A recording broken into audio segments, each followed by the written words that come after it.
ನಮಸ್ಕಾರ ವೀಕ್ಷಕರೇ, ನಮ್ಮ ಚಾನೆಲ್ಗೆ ನಿಮಗೆ ಸ್ವಾಗತ. ಇವತ್ತಿನ ಈ ವಿಡಿಯೋದಲ್ಲಿ ಒಂದು ವಶೀಕರಣ ತಂತ್ರವನ್ನು ನಿಮಗೆ ತಿಳಿಸಿಕೊಡುತ್ತೇನೆ. ಇದು ತುಂಬಾ ಸುಲಭವಾಗಿ ಮಾಡುವಂತಹ ವಶೀಕರಣ ತಂತ್ರ.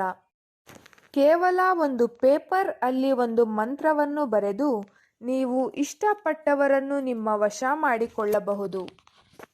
ಒಳ್ಳೆಯ ಮನಸ್ಸಿನಿಂದ ಮತ್ತು ಶ್ರದ್ಧೆಯಿಂದ ಮಾಡಿದರೆ ಖಂಡಿತ ಇದು ವರ್ಕ್ ಆಗುತ್ತದೆ.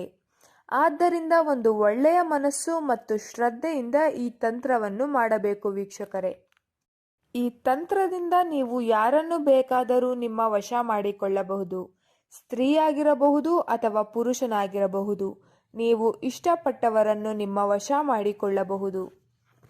ಬನ್ನಿ ವೀಕ್ಷಕರೇ, ಈ ತಂತ್ರ ಹೇಗೆ ಮಾಡುವುದು ಎಂದು ನೋಡೋಣ. ಮೊದಲಿಗೆ ಒಂದು ಬಿಳಿ ಪೇಪರ್ ಬೇಕಾಗುತ್ತದೆ.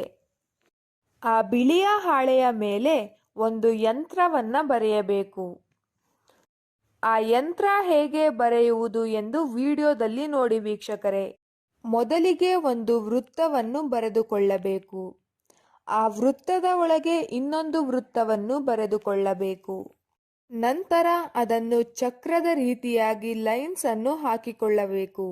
ವಿಡಿಯೋದಲ್ಲಿ ಹೇಗೆ ತೋರಿಸುತ್ತಿದ್ದೀವಿ ಅದೇ ರೀತಿಯಾಗಿ ಮಾಡಬೇಕು ವೀಕ್ಷಕರೇ. ಆ ಚಕ್ರದ ಸುತ್ತ ಸ್ವಾಹ, ಓಂ ಸ್ವಾಹ, ಓಂ ಸ್ವಾಹ ಅಂತ ಬರೆದುಕೊಳ್ಳಬೇಕು. ನಾವು ವಿಡಿಯೋದಲ್ಲಿ ಹೇಗೆ ತೋರಿಸುತ್ತಿದ್ದೀವಿ ಅದೇ ರೀತಿಯಾಗಿ ಬರೆದುಕೊಳ್ಳಬೇಕು ವೀಕ್ಷಕರೇ. ನಂತರ ಆ ಚಕ್ರದ ಮಧ್ಯಭಾಗದಲ್ಲಿ ನೀವು ಯಾರನ್ನು ವಶೀಕರಣ ಮಾಡಿಕೊಳ್ಳಬೇಕು ಅಂತ ಇರ್ತೀರಾ ಅವರ ಹೆಸರನ್ನು ಬರೆಯಬೇಕು. ಉದಾಹರಣೆಗೆ ಅವರ ಹೆಸರು ಸವಿತಾ ಆಗಿದ್ದಲ್ಲಿ ಸವಿತಾ ಅಂತ ಬರೆದುಕೊಳ್ಳಿ. ನಂತರ ವೃತ್ತದ ಸುತ್ತ ತ್ರಿಕೋನ ರೀತಿಯಾಗಿ ನೀವು ರಚಿಸಿಕೊಳ್ಳಬೇಕು. ಆ ತ್ರಿಕೋನದ ಒಳಗೆ ಓಂ ಅಂತ ಬರೆದುಕೊಳ್ಳಬೇಕು. ಈಗ ಯಂತ್ರ ರೆಡಿಯಾಗಿದೆ. ನಂತರ ಒಂದು ಮಂತ್ರವನ್ನು ಬರೆಯಬೇಕು.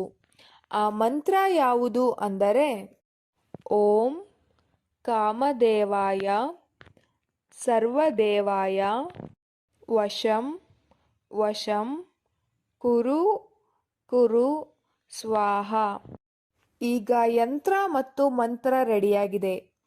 ನಂತರ ನೀವು ಆ ಪೇಪರ್ನ ಬಲಭಾಗದಲ್ಲಿ ಸ್ವಸ್ತಿಕ್ ಚಿಹ್ನೆಯನ್ನು ಬರೆದುಕೊಳ್ಳಿ.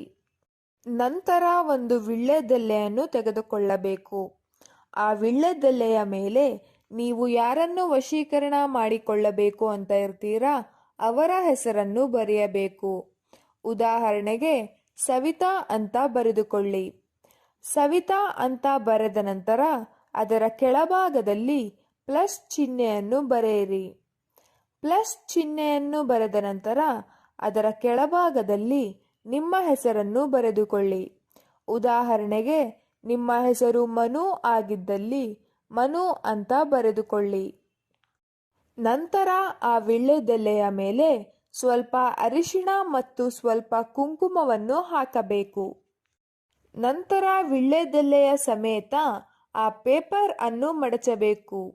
ನಾವು ವಿಡಿಯೋದಲ್ಲಿ ಹೇಗೆ ತೋರಿಸುತ್ತಿದ್ದೀವಿ ಅದೇ ರೀತಿಯಾಗಿ ಮಾಡಬೇಕು ವೀಕ್ಷಕರೇ.